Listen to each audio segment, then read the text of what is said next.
Olá, boa noite, seja bem-vindo a mais uma live de quinta-feira. E hoje vamos falar sobre os maus hábitos que alimentam a depressão. Vamos esperar um pouquinho o Instagram chamar as pessoas para entrar, para a gente começar com o nosso tema de hoje. Um tema super pertinente para os dias de hoje, porque há um alto índice, de pessoas depressivas, pessoas ansiosas, e falar um pouquinho, brevemente, sobre os maus hábitos que alimentam a depressão, principalmente aqueles que têm uma tendência a sentir uma depressão, alguns temperamentos, ou pessoas com determinados temperamentos tendem maior a depressão, Então, assim, quero que vocês que estão aqui hoje na live, A Josiane entrou, Antônia, se possa compartilhar essa live para que mais pessoas possam vir até nós aqui e participar com a gente sobre, dessa live, sobre esse assunto muito pertinente. O Josimar, grande Josimar, participando. Um abraço. Então vamos lá, maus hábitos que alimentam a depressão. Então, assim, sabendo que a depressão ela tem aí um fator genético, Se você tem casos na família de pessoas depressivas, saiba que você pode vir a ter uma tendência maior, ter uma possibilidade, uma probabilidade maior de você desenvolver uma depressão, mas não é algo determinante, não é algo determinado, não existe um determinismo sobre isso. E com influência também das situações que você vive no dia a dia, que pode vir a desenvolver um quadro depressivo, Talvez não uma depressão de maneira muito mais profunda, mas talvez crises depressivas ao longo da vida. E as estatísticas apontam, os estudos apontam que em algum momento da vida a gente pode vir a desenvolver algum quadro depressivo, algum episódio depressivo, algum momento mais depressivo na nossa vida. Por isso a gente precisa vigiar, a gente precisa cuidar da nossa vida, E desde do sono, principalmente, qualidade de sono, alimentação, atividade física, um trabalho, relações interpessoais de qualidade, para que a gente não venha desenvolver aí um quadro depressivo, um episódio depressivo, Então, assim, tema da live: maus hábitos que alimentam a depressão. E quais são esses maus hábitos? Primeiro ponto: diante da dificuldade, a gente tem essa tendência de se isolar. A gente tem uma tendência de se isolar e, assim, para tentar resolver, para poder recuperar as forças, Grande Josimar, prazer também, abração, meu irmão. Então, assim, diante de uma dificuldade, a gente se isolar para poder recuperar as forças, E às vezes não é um caminho certo.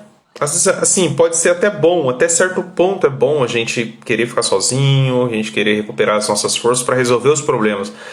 Mas às vezes, na maioria das vezes não, a gente precisa de um conselho de um amigo, de um líder religioso, de um padre, de um pastor, às vezes pedir um conselho de um professor, às vezes da esposa, do esposo, de um amigo. Então, assim, não se isolar, esse é o primeiro ponto. Diante ali de uma dificuldade, claro, às vezes a gente precisa se isolar, mas na maioria das vezes tenta não se isolar.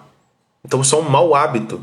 A pessoa se isola. E assim, falando dos temperamentos, o fleumático e o melancólico, a pessoa com temperamento fleumático e melancólico tem essa tendência de se isolar, de não se socializar. O colérico também, embora ele seja expansivo, ele tem essa tendência de se fechar no mundo dele, que só ele está certo, só ele consegue resolver. E não é assim que funciona. Então, assim, o não se isolar é um remédio para combater a depressão. O segundo ponto, um segundo hábito que alimenta a depressão é você fazer menos atividades produtivas. Isto é, você perde o prazer, né? Na depressão a gente perde o prazer nas coisas, normal, né? É próprio ali do quadro depressivo, do episódio depressivo, mas a gente para de começar a fazer as coisas, a gente se isola. O primeiro mau hábito, se isolar. O segundo mau hábito, menos atividades produtivas, isto é, no trabalho. No trabalho, a gente não quer cuidar da saúde, a pessoa não quer cuidar da saúde, né? A pessoa não quer limpar a casa, baixo ânimo, baixa energia, não quer limpar a casa, sendo que uma casa cheirosa, uma casa limpinha, uma casa organizada, a gente tem prazer em estar numa casa cheirosa, arrumadinha. Responde para mim, é verdade ou não é verdade? Que é prazeroso a gente estar numa casa cheirosa e limpa. É gostoso isso, né? E a gente já não quer mais fazer uma comidinha gostosa, fresquinha, né? Um arrozinho, um feijãozinho, né? Uma carne, uma coisinha mais apetitosa. E é prazeroso isso. E na depressão a gente vai perdendo o prazer. A gente quer fazer menos atividades produtivas. Esse é o segundo mau hábito. O terceiro mau hábito, menos atividades prazerosas. E aí é onde você precisa se conhecer, um processo de autoconhecimento. O que eu gosto? A gente para de fazer atividades prazerosas diante de situações difíceis que vai nos deprimindo aos poucos e começa ali um quadro depressivo, né? Um episódio depressivo, né? A gente para de fazer, a gente diminui fazer, a gente não quer fazer atividades prazerosas. Por exemplo, ver um filme que a gente gosta, né? Estar com os amigos, ou o isolamento, a gente não quer. Né? Com uma comida saudável, saborosa, a gente não quer fazer isso, né? Degustar do detalhe, né? Degustar do detalhe, né? Uma comida saudável, fresquinha, né? Ler um bom livro, as pessoas param de fazer coisas prazerosas ali diante da tristeza, diante da dificuldade, né? Então assim, tô falando aqui, o pessoal tá chegando, sejam todos bem-vindos. Sim, Wallace, eu estou no terceiro mau hábito que alimenta a depressão, né? Vocês sejam todos bem-vindos, doutora Evelyn, a Danúbia, grande Danúbia, né? Tá grávida, linda. Então, assim, todos vocês sejam todos bem-vindos. E é o seguinte, eu falei aqui dos maus hábitos. O primeiro é o isolamento social. A pessoa se isola diante ali da dificuldade e começa um quadro ali, um episódio depressivo. Ela se isola, ela não quer ajuda. Amigo, parente, líder religioso, não quer. O segundo mau hábito que vai alimentando ainda mais essa depressão é você diminui as atividades produtivas, você já não quer, começa a faltar no trabalho, quer pedir atestado, né? Não quer cuidar da saúde, não quer cuidar do cabelo, as mulheres, né? Do cabelo, da sobrancelha, da unha, não quer, né? Do autocuidado, da estética, não quer, né? Isso é importante para a autoestima dela, isso é importante para a autoconfiança dela, né? E depois a limpeza da casa, né? Atividades produtivas, é gostoso, é prazeroso estar em uma casa limpa. Sim, a Ariane vai ficar salvo, sim. E de nada, Wallace, voltei tudo, vamos lá. É uma casinha limpinha, é gostoso, né? De estar numa casa limpa. Depois, o terceiro mau hábito é você fazer menos atividades prazerosas. Ler um livro, né? Ver um filme, contemplar a natureza, ouvir um passarinho cantar. Eu admiro demais, eu gosto demais, né? De passarinho, ouvir eles cantando, solto, não preso na gaiola, né? Você contemplar a natureza, os mínimos detalhes, né? Sentir um cheiro de um perfume, né? Sentir o cheiro do café pela manhã. Gente, existe coisa melhor do que um cheiro de um bom café, né? Aquele banho tocando o seu corpo para te relaxar. Isso vai devolvendo a sensação de prazer. Por quê? Porque na depressão, num estado depressivo, um quadro depressivo, a pessoa perde o prazer naquilo que antes ela sentia prazer. Então ela começa a perder o prazer, não sentir prazer. e é preciso ir retomando aos poucos essa sensação de prazer em diversos aspectos da vida. Desde um banho bem tomado, a estética bem cuidada, a roupa cheirosinha com amaciante, com sabão amaciante, né? A casa bem arrumada. Então essas coisas prazerosas que vai devolvendo a motivação para você viver, para você agir e sair desse quadro depressivo. Esse é o terceiro mau hábito. O quarto mau hábito, né? Menos foco no presente. Então, assim, a pessoa ali com quadro depressivo, né? Começando a partir de várias situações difíceis que ela não vê saída, que ela não vê como sair, ela começa a perder o foco no aqui e agora, no presente, num pensamento mais realista, e começa a ficar presa no passado, principalmente no passado negativo, nas experiências ruins negativas, né? Então, assim, a pessoa com essa tendência a ter um episódio depressivo fica preso às memórias afetivas, às experiências ruins negativas do passado. Ela não consegue se presentificar, ela não consegue ficar presa no presente, não consegue ficar se instalar no aqui e agora. No aqui e agora. Ela não consegue entender que já passou, né? Ela acredita que aquilo que passou ainda está presente. Ela presentifica o passado negativo. Então, assim, esse é um mau hábito. É um mau hábito que alimenta a depressão, né? O menos foco no presente. Ela perde a atenção, a pessoa perde a atenção nas pessoas que ela ama, nos detalhes da pessoa que ela ama. Um pai, uma mãe, um filho, né? Amigos, a religião, o próprio Deus.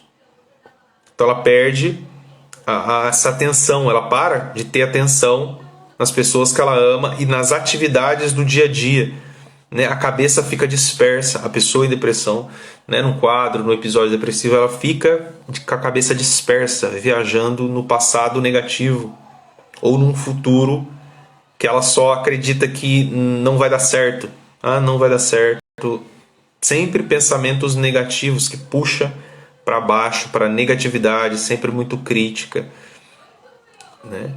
Vocês estão entendendo, pessoal? Me dão um retorno. Estão entendendo? Tá legal, né? Qualquer coisa vocês comentam aí. Então, assim, a pessoa fica com a cabeça no mundo da lua. Com a cabeça no mundo da lua, né? Depois, o quinto mau hábito que alimenta a depressão é o seguinte, é o foco no passado, principalmente nas experiências negativas.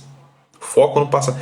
Eu preciso que você faça a experiência de trazer na memória experiências prazerosas. E eu quero que você escreva aí as experiências prazerosas que você teve na vida. Pode ser desde uma viagem a um local, desde, sei lá, o dia do seu casamento, não sei, o dia que você teve filho, né? A Ariane estava aí, a Danúbia estava aí, né? Que teve filho, né? Ter essa experiência da maternidade. O dia que se formou, talvez na faculdade, não sei, alguma experiência positiva. E aqui eu trago para você, por exemplo, eu visitei quando eu era missionário, né? Religioso, franciscano. Morei lá em São Luís do Maranhão e visitei a ilha de Alcântara, né, onde tem a base militar, né, de Alcântara. E 40 minutos, a gente vai indo de barco, né, de São Luís até a ilha de Alcântara. E é um lugar espetacular. É lindo. Depois vocês entram aí no Google e vê as fotos de lá, assim, é paradisíaco. É lindo, lindo demais. Passei um dia lá, fazer um retiro lá, um encontro. E maravilhoso, uma experiência extraordinária. Uma das igrejas mais antigas do Brasil, ainda em atividade. Então, assim, um lugar extraordinário, lindo, paisagem, o mar, a areia branquinha, natureza. Então, assim, experiências, eu quero trazer, quero que você traga na sua memória, né? Se quiser, você escreve aí, experiências boas. Experiências boas. Então, assim, de vez você ficar com foco no passado, nessas experiências negativas, eu quero que você traga na memória um foco no positivo, focam em algo prazeroso, experiências boas, benéficas, prazerosas, né? E aí, um sexto mau hábito que alimenta um estado depressivo é um looping, que você fica um ciclo na culpa e na autocrítica. Você se critica, você se sente culpado, sendo que às vezes você não é culpado, na maioria das vezes você não é culpado. Por exemplo, um caso de abuso sexual, né? A pessoa abusada, ela é culpada? Não, ela é a vítima, gente. Ela é a vítima. Ela não é culpada. Quem é culpado é o abusador. Então, assim, mas na cabeça da vítima, ela é a culpada porque ela estava, né, sei lá, né, ela não conseguiu gritar, ela não conseguiu se defender, sei lá, ela estava de roupa mais sensual, enfim, ela vai começar a se sentir culpa e começar a se criticar. Então, não caia nesse erro, nessa armadilha, né, da culpa, na culpa que te joga para baixo, dessa autocrítica que vai te aniquilando, que vai te matando por dentro, mas sim uma culpa que te joga para frente. Por exemplo, um arrependimento, você sente culpa, por exemplo, no aspecto religioso, você sente culpa dos teus pecados, mas você quer, por exemplo, eu sou católico, você sente culpa dos seus pecados e você sente um desejo, a vontade de se confessar, mas com um propósito de emenda, um propósito de conversão, um propósito de não cometer novamente esse erro. Aí sim é uma culpa, uma feliz culpa. Uma feliz culpa. Você é culpado, mas na sua luta, no seu esforço, no desejo de melhorar como pessoa, de melhorar como cristão, você vai rumo ao eterno, rumo ao céu, rumo àquele, né, ao Criador. Boa noite a todos vocês que estão chegando, né? Lucas, grande Lucas, Gualenick, né? Sejam todos bem-vindos. Falando aqui dos maus hábitos que alimentam um estado depressivo, né? Esses maus hábitos, primeiro, o isolamento social, o segundo, né, que a pessoa começa a fazer menos atividades produtivas, menos atividades prazerosas, menos foco no presente, né?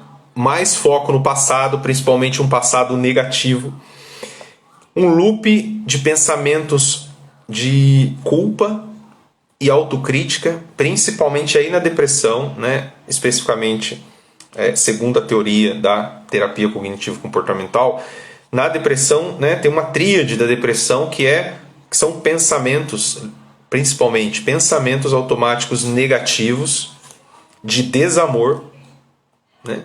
Desvalor e desesperança. Desamor, pensamentos negativos de você com você mesmo. Você não se ama, você não se sente amado, você não se ama e você não se cuida, você não cuida da sua casa, da sua alimentação, do seu corpo, da sua estética, né? Pensamentos negativos de desvalor, você não se valoriza, você se submete a qualquer coisa, você aceita qualquer, né, pessoa na sua vida. Pensamento de desvalor, você não se sente valorizada e você não se valoriza. E pensamentos negativos de desesperança, isto é, uma falta de esperança com relação ao futuro. Ah, não vai dar certo, eu não consigo, né? Vai dar errado, aquela crença rígida no pensamento, que não é uma verdade absoluta. O pensamento é apenas um pensamento. Não é porque você pensou que vai dar errado, é porque vai dar errado, né? Nós não temos um pensamento autorrealizável, né? Eu gostaria muito que isso ficasse na cabeça de vocês, que nós não temos um pensamento autorrealizável. Não é porque eu pensei, será que vai chover? Porque vai chover. É a mesma coisa, não é porque eu pensei que acho que vai dar errado, porque vai dar errado, né? Então é preciso saber desmascarar esses pensamentos, principalmente negativos, que aparecem de desamor, desvalor e desesperança. Depois um sétimo mau hábito que alimenta ainda mais a depressão é uma visão negativa sobre as pessoas e a realidade como um todo, né? Você interpreta a realidade, interpreta as ações das pessoas sempre de maneira negativa, né? A pessoa ali que está num episódio depressivo, entrando num quadro depressivo, ela sempre interpreta um olhar de maneira negativa. Ela tem essa tendência a interpretar, né, qualquer comunicação dirigida a ela de maneira negativa. As pessoas não gostam, não gostam de mim, né? Interpretam a realidade de maneira negativa. Isso vai afetando ainda mais as emoções dela, né? É isso aí. A Gualenic. Quase sempre nos sabotamos. Sim, nós tem que aprender a romper com esse ciclo de autossabotagem e não acreditar nos pensamentos negativos que aparecem, né? Porque eles aparecem e o pensamento negativo ele vai aparecer. Aí nós acreditamos nele, né? Você acredita nele como uma verdade absoluta e ele mexe com as suas emoções e faz com que você tenha determinados comportamentos, geralmente que a gente chama de desfuncionais, que não tenham funcionalidade nenhuma. Vai cagar, a gente vai cagar na vida, né? A gente vai errar, porque a gente acreditou no pensamento que apareceu. Um pensamento que é apenas um pensamento, né? Perfeito, Wallace. É isso aí, cara. Né? Nós não temos um pensamento autorrealizável mesmo, né? Visão negativa sobre as pessoas, sobre a realidade. É isso. A gente interpreta as pessoas e a realidade de maneira negativa e distorcida da realidade. Essa é a pegada. Essa é a coluna dorsal, né? Que cria neurose na nossa cabeça, que cria ansiedade, que cria depressão, né? Essa interpretação distorcida da realidade e das pessoas e da realidade, né? E por último, um oitavo hábito, um oitavo mau hábito que alimenta um quadro depressivo, que te puxa para baixo. Assim, às vezes você não está nem em depressão, mas se você alimenta essas coisas que eu estou falando, vai te puxar para baixo, né? Vai te puxar para baixo. O último são comportamentos compulsivos. E aí, olha só, vou pegar desde o início para chegar no comportamento compulsivo. Eu quero que você preste atenção nisso, né? Se quiser papel, caneta, vai e pega aí logo, anota no celular, sei lá, né? Olha só, quais são os maus hábitos, né? Foram 8, eu não cheguei no oitavo ainda, eu só citei, mas eu não me aprofundei nele. O primeiro, né? Para quem chegou aí agora, né? Os 8 maus hábitos que alimentam, né, a depressão, que vai te puxando para baixo. Isolamento social, menos atividades produtivas, menos atividades prazerosas, menos foco no presente, mais foco no passado negativo, né? Um looping de pensamentos de culpa e autocrítica, de desamor, desvalor e desesperança, que vai culminar em comportamentos, né? Calma aí. Visão negativa, mais um sétimo, né? Visão negativa sobre as pessoas e a realidade, que é uma visão distorcida da realidade. E por último, comportamentos compulsivos. Isto é, uma busca pelo prazer imediato. Como? Por quê? Porque a gente está angustiado. Está angustiado, bate angústia. Eu sempre falo isso, quem foi meu paciente, quem está aqui foi meu paciente, sabe que eu falo isso desde a primeira sessão, né? A gente está na angústia, bate dificuldade, bate angústia, e o nosso sistema de recompensa pede prazer. Nosso cérebro, nosso corpo grita por prazer para poder nivelar, né? E equilibrar o nosso organismo, equilibrar as nossas emoções. Mas não é isso que tem que acontecer. É preciso aprender a direcionar o comportamento, né? Grande água está aqui, né? Nossa, preciso desintoxicar. Tem esses primeiros comportamentos. Pois é, comportamentos compulsivos. De que? Busca de prazer imediato, como comida, doce, né? Pornografia, masturbação, álcool, drogas, videogame, chocolate, sei lá. A gente quer A gente foge do desconforto e a gente procura o conforto, o prazer imediato. Então, o comportamento, a gente precisa direcionar o comportamento. Por quê? Porque as situações difíceis na nossa vida, elas vão aparecer. E às vezes a gente não controla mesmo. Nem vão aparecer. O pensamento negativo, ele vai aparecer, né? A autocrítica vai aparecer, você vai se criticar, você vai falar, eu sou uma bosta, eu sou uma merda, eu sou pecadora, eu sou não sei o que, eu sou, né? A gente vai começar a se criticar. Eu tô feio, eu me sinto gordo, eu não sei o que, eu não sei o que lá. A gente vai começar a se depreciar, a se criticar. Tá errado? A gente caiu na armadilha, nessa armadilha do pensamento negativo, que ele vai aparecer e às vezes a gente não controla. A questão é você não acreditar no pensamento negativo que aparece. E se a gente fizer de forma consciente, sabendo das consequências, é fuga ou controle? Tá. Vamos lá. Na maioria das vezes, são crenças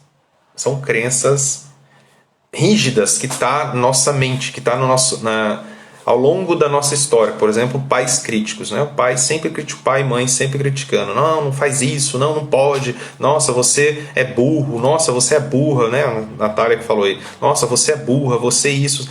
Então, desde pequeno, já vai sendo introjetado no seu, né? Na sua memória afetiva, que você é feia, que você é burra, que você não vai conseguir.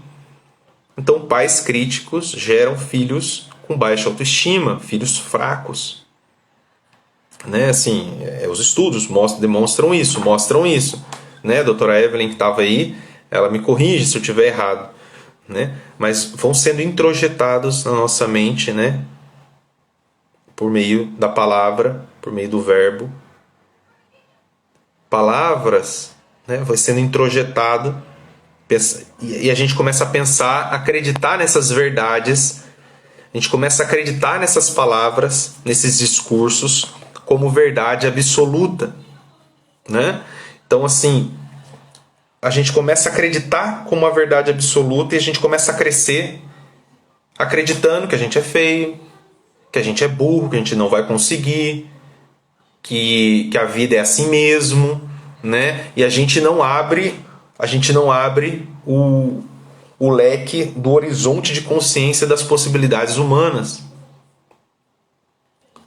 tanto de bondade quanto de maldade. E aí eu trago para vocês a vida de Frankl, né, de Viktor Frankl, lá no campo de concentração, que eu acho que por mais que seja algo extremo, mas é algo real que aconteceu. O seguinte, né? Viktor Frankl estava lá no campo de concentração. Por que uns se desesperavam e se jogavam na cerca de arame farpado para se suicidar, ou agrediam os soldados para poder serem mortos, ou, né, escolhidos para serem jogados na câmara de gás, né, de incineração lá, e outros permaneciam ou em oração ou tentando ajudar o companheiro de cela, companheiro ali prisioneiro, companheiro,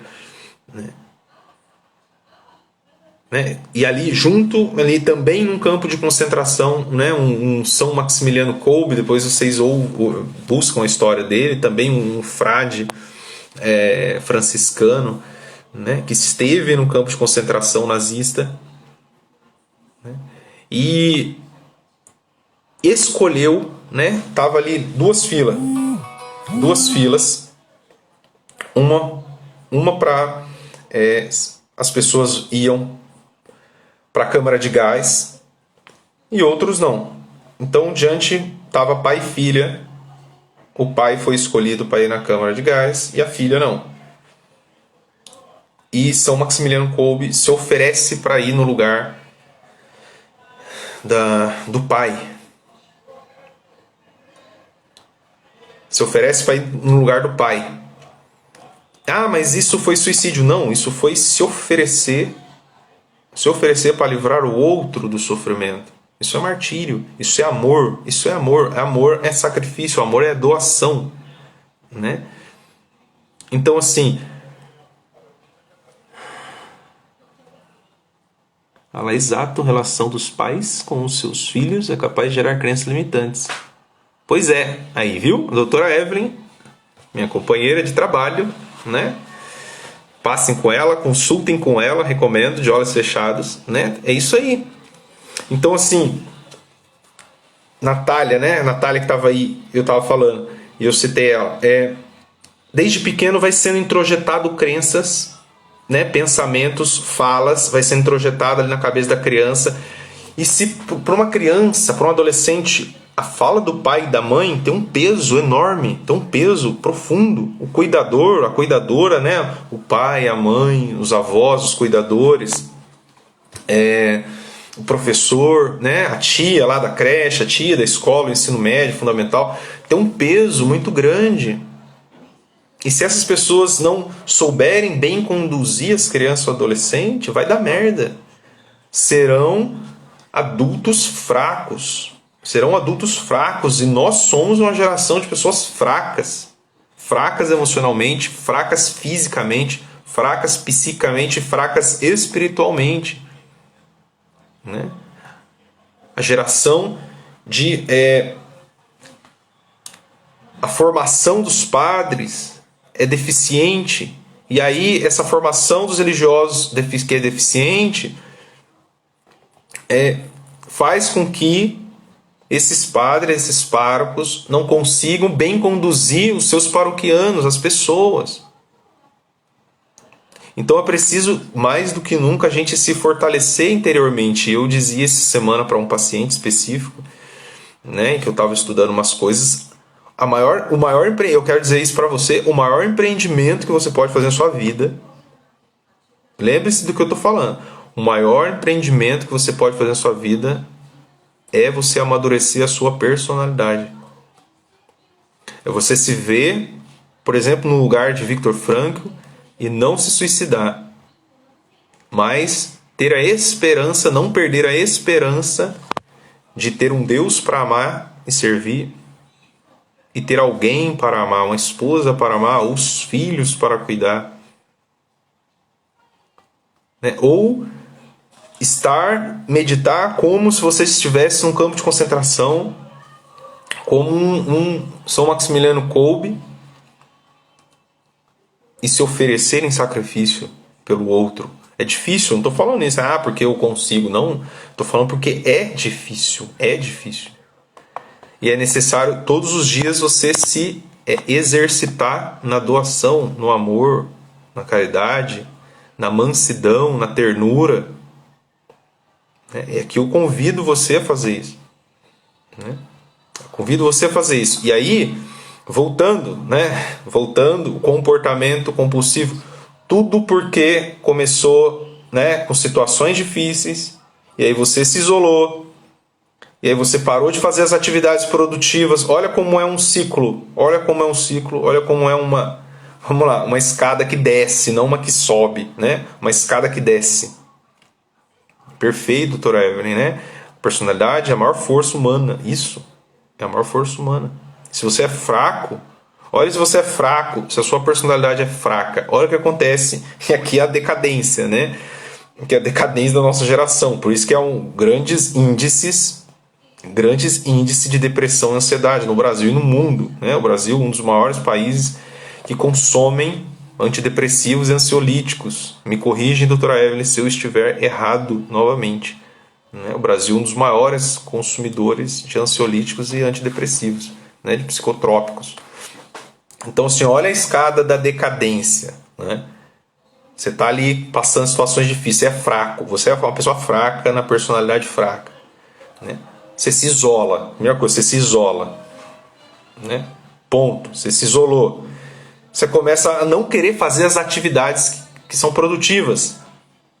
Que é trabalho, é limpar a casa, é cuidar de saúde, aquilo que é normal da vida. Não estou falando nada de extraordinário. Você não faz aquilo que é ordinário da vida. Você não arruma sua cama, você quer ficar deitado o dia inteiro, não come direito,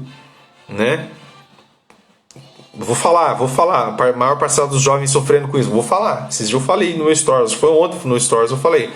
Né? Menos atividades prazerosas. Já não quer, já não sente prazer. Já começa a perder o prazer nas coisas e nas pessoas, naquilo que era prazeroso. Perde. Né? Menos foco no presente. Fica lá remoendo o passado. A ruminação própria da depressão. Fica ruminando. Mais foco no passado. Continua essa ruminação, né? O looping de pensamentos de culpa e autocrítica, né? De desamor, desvalor, desesperança, visão negativa sobre as pessoas, interpretação distorcida da realidade. Essa é a espinha dorsal do erro, né? Interpreta de maneira distorcida as pessoas e a realidade, né? Depois, por último, comportamento compulsivo, porque você está triste, você quer um prazer imediato. Aí é onde começa os vícios. Droga, sexo, pornografia, comida compulsivamente, masturbação, álcool, droga, videogame, jogo, fofocar. É vício. Eu ficava falando mal dos outros, defeito do caralho. Aí começa os vícios comportamentais, principalmente compulsivos. Quando não aparece aí, né, transtorno de escoriação, que só ficar coçando. Quando não aparece a automutilação em alguns transtornos. Enfim, aí começa a decadência. Começa a aparecer os transtornos, ansiosos, depressivos, propriamente dito. Ou se a pessoa tem uma tendência a desenvolver um outro transtorno, né? Aí cagou de vez, aí deu pior ainda, né? Fora o sono, aí que eu nem citei o sono aqui, eu nem citei aqui a má qualidade de sono, a pessoa nem dorme direito, né? Então assim, bom, o que vocês acharam dessa live? Esses são os maus hábitos, né? Eu vou ver se eu consigo fazer um post, colocar no story, sei lá, salvar ponto a ponto isso aqui, né? Porque às vezes o povo não tem paciência de ver a live, né? Mas lê ali um post, um carrossel, ou então um stories, até que vai, né? Colocar no destaque lá, até que vai, né? É isso, né? Os maus hábitos, 8 maus hábitos que alimentam a depressão. Não só a depressão, mas começa a decadência aí da sua vida, né? Começa a decadência da sua personalidade, né? Show de bola, super atenta. Obrigado vocês que estiveram aqui. Quão importante essa live. Perfeito. Então, partilha, né? Compartilha aí com o pessoal essa live. Vou deixar salvo aqui no meu Instagram. E vocês compartilham, né? Compartilha aí no seu perfil, me marca, sei lá, manda para alguém, né? Vou deixar salvo lá no YouTube também. Se o pessoal quiser acelerar 1.5, 2x, né? Não tem paciência, né? Grande Alexandra está aí, Wallace, um abração para vocês, tá? Vocês se cuidam, né? E puder me indicar para fazer terapia, tô aí.